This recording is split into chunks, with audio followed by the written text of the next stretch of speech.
Which players have fallen the most in dynasty value over the last 30 days? We're talking about that in today's video. If you're new to the channel, first time watching our videos, make sure to hit the like button and the subscribe button. We are, I believe, less than 50 away from 1,000. So we're officially on the path to 1,000. Help us get there, especially if you like dynasty content. And I assume you do if you're watching this video. If you don't know, I put out these videos at the beginning of each month, even during the off season, just looking at guys who have risen over the last 30 days. That video is already out. Check it out. I released it yesterday. And guys who have fallen over the last 30 days, which is what's in today's video. I think it's really, really important in Dynasty to keep tabs on the Dynasty market and how players are being viewed and who's falling, so you know when to buy low, and who's rising, so you know when to sell high. That's so important in Dynasty. These are all taken from 30-day trends according to KeepTradeCut. Now, KeepTradeCut is not a perfect tool, but it gives you at least a bit of an idea about where the community is. So yeah, make sure to hit the subscribe button and join our Discord. Link is in the description. Join our Discord. We're going to try to put together some listener leagues, some Dynasty startups if you're interested in that. Starting off with the quarterback position. And usually there's not a whole lot of movement with the quarterback position. Guys move up 1-2 spots, move down 1-2 spots, especially guys in the top 20, 24 or so. Anthony Richardson, though, has fallen 4 spots over the last 30 days or so, all the way to QB 21. He's kind of risen and fallen and risen. I think he got down to like QB 27 at one point, or 24. And now he's settling in around in the low 20s here. And here's what I'll say about Anthony Richardson. I obviously get why he's fallen. He was pretty bad this last year, really, really bad this last year. People had high expectations for him.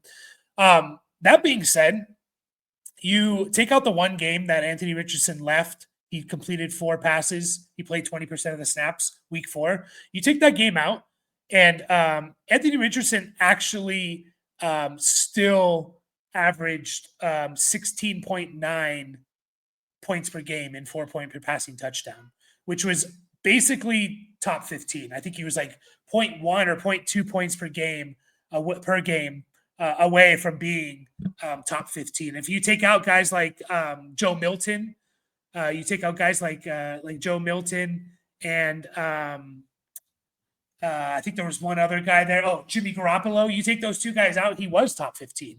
He was like the QB 14 or 13 in points per game, Anthony Richardson. And he was horrendous this year.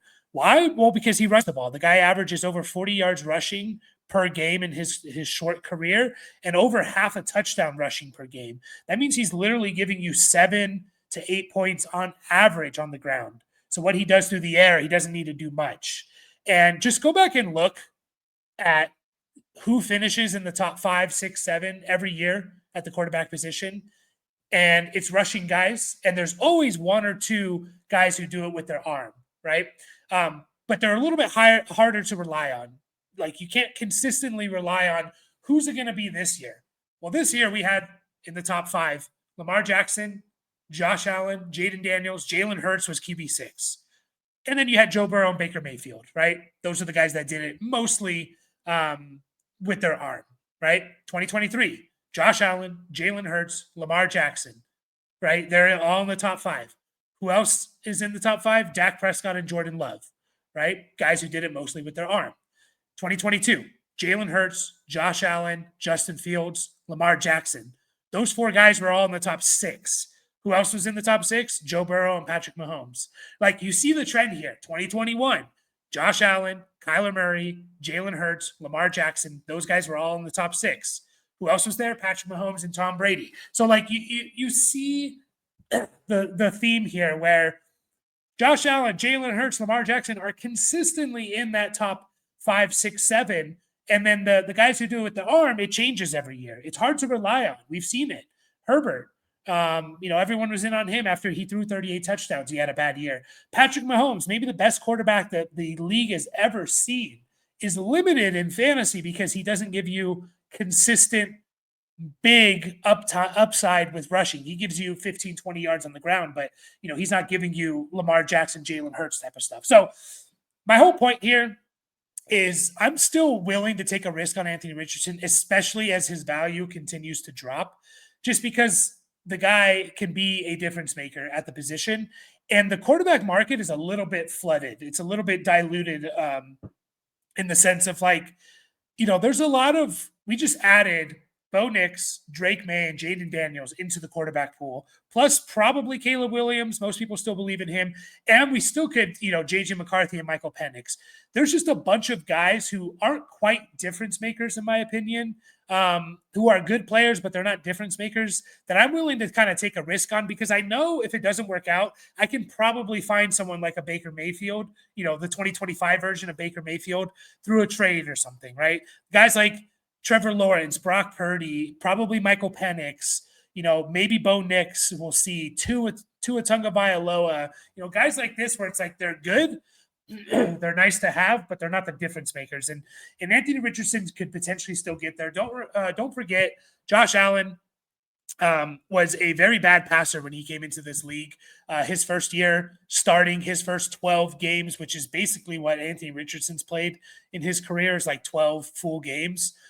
Josh Allen's first season, where he played in 11, 12 games, he threw 10 touchdowns, 12 interceptions, and a 52.8% completion percentage. So, like, there's still room for improvement for Anthony Richardson. Is it likely to happen? No. But am I willing to take that risk if it's not going to cost me too much? Absolutely. I really, really am. I really am. And then Tua Tagovailoa has fallen as well from 19 to 22. I am a little bit concerned about Tua because, again, he doesn't run the ball, so he gives you no rushing production. I don't know if he's ever going to be in a better situation than what he was in the last 2 years with Tyreek Hill, Jalen Waddle, Mike McDaniel's system. Tyreek Hill is going to leave the team. So there's that. That's unfortunate. Does that mean that Tua is going to be worse? Not necessarily. I am a little bit worried, though. Like, can we get back to, like, even his best season, which was in 2023, where he led the league in passing. He threw 29 touchdowns to 14 interceptions. Like, that's like best case scenario, right, for Tua, is he throws for 4,500 yards and 30. Maybe he gets 35 touchdowns, but right around 30 touchdowns or so. That's best case scenario for Tua. And he was the QB 19 in points per game. The QB 19, because he just doesn't run the ball. So I'm a little bit concerned here with Tua, just about the history. There's the injury stuff as well.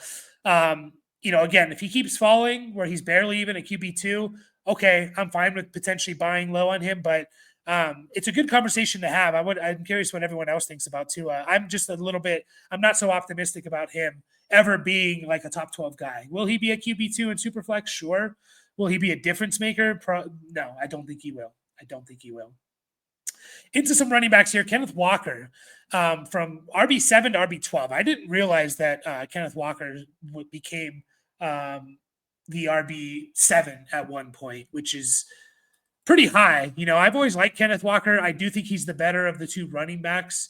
But Seattle, it's just like, I don't really know what to think of Kenneth Walker. His career to this point has been a disappointment. He's had some issues. He missed some time this last year. Rushed for 1,000 yards his rookie year, but never did anything with catching the ball a whole lot, right? Under 30 catches, never had big touchdown numbers. This year he did catch 46 passes, amazingly. That's kind of surprising. But he only rushed for 575 yards. So, like, his career to this point has been a disappointment. And I think we know he's a good player, but it depends on how Seattle's really going to use him. And now they're bringing in a new offensive coordinator. They fired their offensive coordinator, which maybe is good for guys like Kenneth Walker and Charbonnet.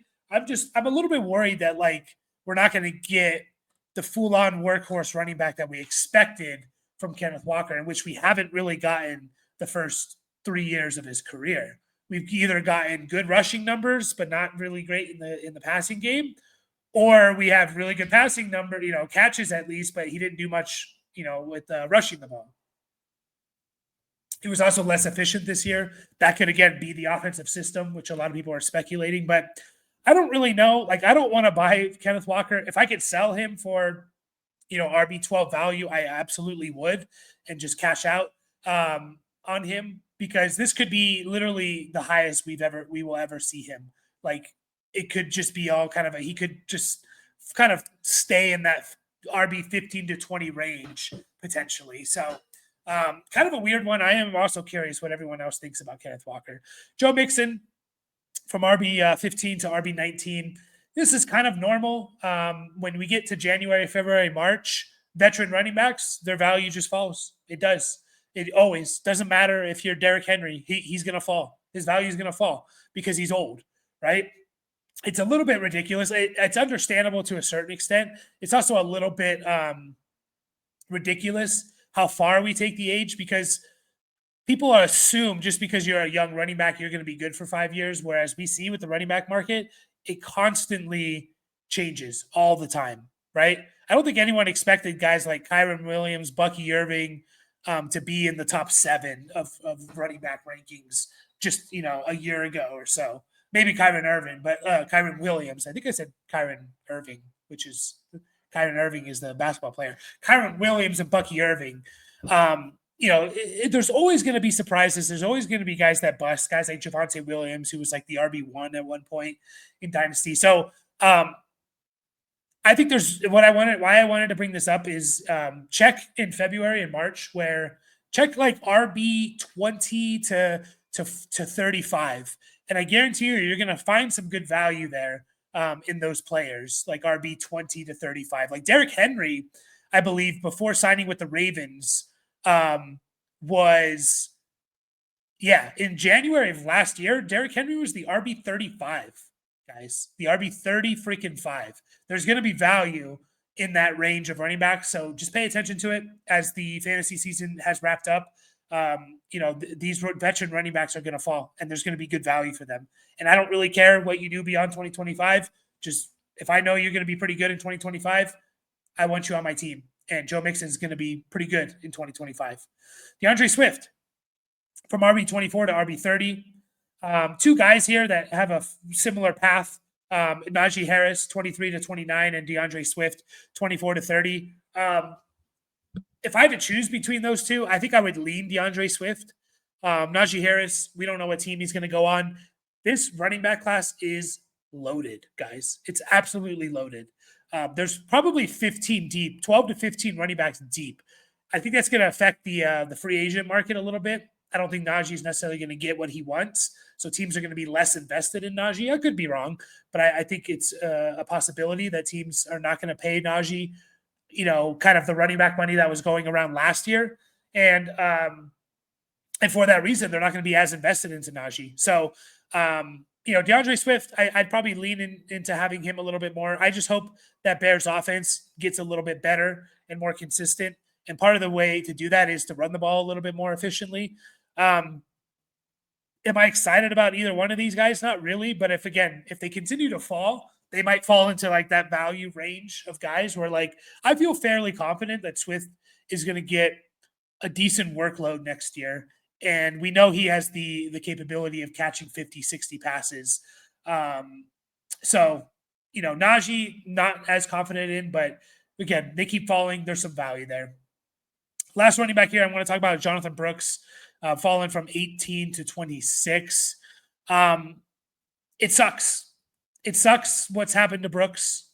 He came in to the season with the ACL that he tore in college in early November. People were optimistic about him maybe playing in October. I think pretty early on in like mid to late September, I kind of concluded and mentioned on this channel multiple times, I don't think we're going to see Jonathan Brooks until probably close to their bye week or after their bye week, which was late November. I think it was after Thanksgiving. And that's kind of how it played out. And then unfortunately, we didn't see anything from him before he tore his ACL again. What would I do with Jonathan Brooks? I'm happy kind of re-rolling him. I'm happy getting some value for him, even a second-round pick, and just kind of re-rolling. Like, I don't like the situation. We don't even know if he's good, first of all. So we can't just assume he's good because there's plenty of second-round running backs that just flame out. Just because he was the first running back taken and he was taken in the second round doesn't mean he's good. We don't even know if he's good. We don't know how he's going to be after the ACL. We don't even know if we're going to see him next year. When we're going to see him. They signed Chuba Hubbard, right? So there's a very good chance that Jonathan Brooks' value does not rise until the year 2026. We just entered year 2025, and we're literally talking about Jonathan Brooks how's his value going to rise before the year 2026? It's going to be very hard to. He's going to need to pop off the last couple of games of next year. So I'm fine re-rolling Jonathan Brooks and getting back value for him. It sucks, but that's just the nature of running backs. That's how volatile and fragile they are, unfortunately. DJ Moore, into the receivers here. DJ Moore has fallen from 25 to 29.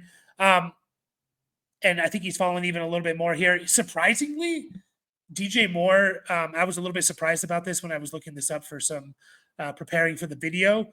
DJ Moore total points was the wide receiver 18. I wouldn't have expected in PPR. I wouldn't have expected that. Now in points per game, he was a lot worse. Points per game, he was the wide receiver 29 in points per game. So he was more like a high end wide receiver 3 rather than a mid wide receiver 2. But I was a little bit shocked that he was that high. DJ Moore reminds me a lot of Terry McLaurin in going into last year. I was telling people that we should buy low on Terry McLaurin. Terry McLaurin, I believe, was all the way down in like the wide receiver 30s last year. Right now, he's the wide receiver 27, Terry McLaurin. In the offseason last year, Terry McLaurin he got down to wide receiver 40 during the offseason, Terry McLaurin. And I was telling people, what if Jaden Daniels is really good? Like, Terry McLaurin's going to be the benefactor of that. And it happened that way, right? DJ Moore reminds me a lot of that. He's probably going to continue to fall because, again, how is DJ Moore's value going to go up from this point on? It probably isn't. It's going to go down a little bit, especially when rookies get added to the system. He's going to drop a few spots there.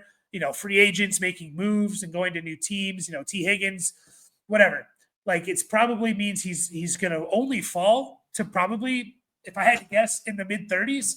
I'm buying on DJ Moore. Mostly because I believe in Caleb Williams and their ability to turn it around. And I think that DJ Moore is going to benefit the most from that. Keenan Allen, probably not on the Bears next year. Obviously, Roma Dunze's still there, and I like Roma Dunze still. But like DJ Moore, I think that offense, like Caleb, for a rookie quarterback, I know expectations were sky high.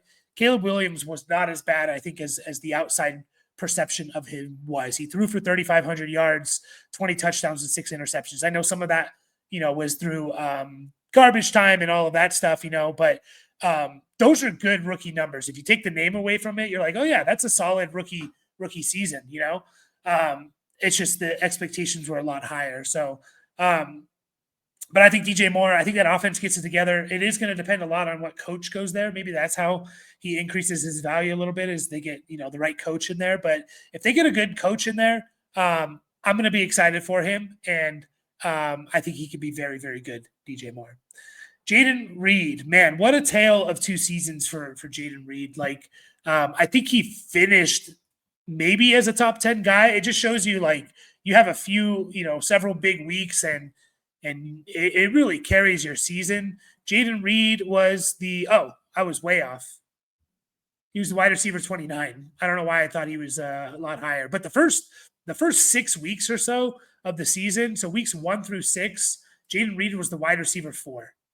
From weeks 7 to 18, he was the wide receiver 56. And, I'm not trying to toot my own horn a little bit or whatever, but I was telling people, I don't think, like, I would sell him both in redraft and Dynasty if people are valuing him, in 2025 as a top 5 receiver, because he wasn't running enough routes. And generally, if you don't play 70% or more of the snaps as a wide receiver or tight end, it's really, really hard to rely on you consistently. And now Jaden Reed was kind of, putting that idea to bed a little bit. Like, no, even though I'm not playing consistently 70% of the snaps or more, I'm still really good. But then we saw kind of the bad side of it, and he's just not part of the offense. Like, how can Jaden Reed in a situation where, Green Bay from week 11 on scored 20, 38, 30, 31, 30, 34, 25, 22. So they scored over 20 points in 8 straight weeks. They had 30 or more points in 5 of those 8 weeks. How does Jaden Reed not have more than 35 yards, or sorry, more than 50 yards receiving in all but one game. Like, he's just not a part of that offense consistently. So is that going to change next year with the Watson injury? Maybe. Would I sell him as like wide receiver 30 value? Probably not. I'd probably just hold him for now. If I can get him cheaper, I would. If I could sell him for more than that, I probably would. But if someone's going to try and give me like whatever the equivalent of wide receiver 30 is in Dynasty, I'm probably just going to say, you know what, I'm fine. I'll keep Jaden Reed and hope that he hits. And the playoffs could change that for him if he has a big playoff, which he could. DK Metcalf from 20 to 26, another situation where DK Metcalf was the wide receiver 1. In the middle of the 2020 season, DK Metcalf was the wide receiver 1 in Dynasty, and it wasn't even close. The middle of the 2020 season. Since then, he's kind of been a disappointment, like DK Metcalf, unfortunately. He has been a disappointment. 2021, obviously DK Metcalf in 2020 was awesome. 2021, he was the wide receiver 14 overall and the wide receiver 25 in points per game. In 2022, he was the wide receiver 16 overall and wide receiver 26 in points per game. In 2023, he was the wide receiver 21 overall, wide receiver 23 points per game. He's kind of been a low-end wide receiver too since that 2020 season. And so it's unfortunate. JSN, I think, has kind of overtaken that offense. Now, they will change offensive coordinators. What's that going to change for him? I don't know. It's just like we know the talent is there, but like it's not materializing. And at some point, we have to just look at like the player himself, So like he needs touchdowns. If he doesn't get touchdowns, because he's not a big volume catch guy, he's only had more than 80 catches twice in his 6 years. He's only had more than 85 catches. He's only had 90 or more once. Last 2 years, he's 66 catches. So, that's fine if you are scoring touchdowns. The problem is, last 3 years combined, he has 19 touchdowns. So, like, fine numbers, but you're telling me he's not even averaging 7 touchdowns a season with less than 70 catches? That's an issue. It's an issue. It's tough, though, because DK Metcalf, we know how talented he is, but just I don't know if it's the Seattle's offense. I don't know if it's Geno. I don't know if it's DK Metcalf. That's the issue here, right? Is like, man, is it just it's other things that's not DK Metcalf? Potentially. But, at the same time, like the guy's not getting younger. He just turned 27. Like, he's not old, but he's not getting younger. So, interesting his ranking here. George Pickens, never been the biggest Pickens guy. From wide receiver 15 to wide receiver 19. Now there's some issues, character issues and stuff like that. And my issue with Pickens is just the volume, right? Like, he's on a bad offense and he's not getting a lot of volume. Is it his fault? I don't know, right? I don't know. But the fact of the matter is, George Pickens has had in how many games has he played? In 48 games in his career. So his 3-year career, in 48 games, George Pickens has had double-digit targets 4 times. That's it. In 48 games, George Pickens has had more than 6 catches 3 times. 3 times. Right? So that's an issue. It's kind of like the DK Metcalf situation. You're not getting a lot of catches. Well, okay, I hope you're giving me double-digit touchdowns consistently. And he's not. He's not. In his career, he has 12 touchdowns. So he's averaging, a third of a touchdown, or a fourth of a touchdown, right? A quarter of a touchdown a game. Yeah, 1 touchdown every 4 games, essentially, is what he's averaging. Like, that's the problem. Is it his fault? I don't know. If he's paired with Patrick Mahomes, is it different? Probably. But the fact is, he's not. He's not. And we'll see. He's going to be on the Steelers next year, most likely. What's the Steelers quarterback situation? I have no idea. Russell Wilson's a free agent. Justin Fields is a free agent.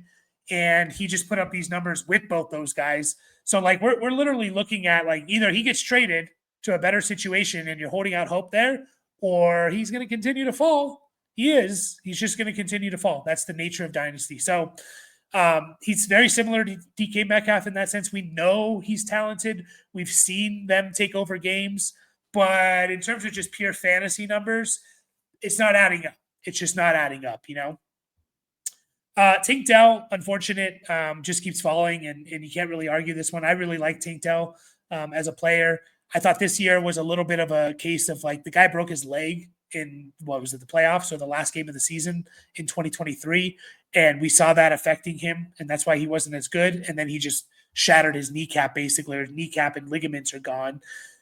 Are we even going to see Tank Dell next year? Like, it's unfortunate, like, that you get these injuries like that. But what else is there to say? I guess if you get him as a throw-in piece in a trade, like, okay, but other than that, like, are you really you're not going to trade much for Tank Dell. Zay Flowers, from wide receiver 18 to 21, kind of another interesting one. He's a little bit, he reminds me a little bit of Pickens in the sense of like, what is their true ceiling? Because of the nature of the offense, not because of them, but the nature of the offense. He's another guy where I don't think he's going to be a big catch guy because it's the Lamar Jackson show. It's Lamar. Obviously, you have you have Mark Andrews there. You have Derrick Henry, who you hand the ball off to a lot. You have some auxiliary pieces in like Bateman and Aguilar and stuff like that are going to get theirs. And like Zay Flowers is a nice player.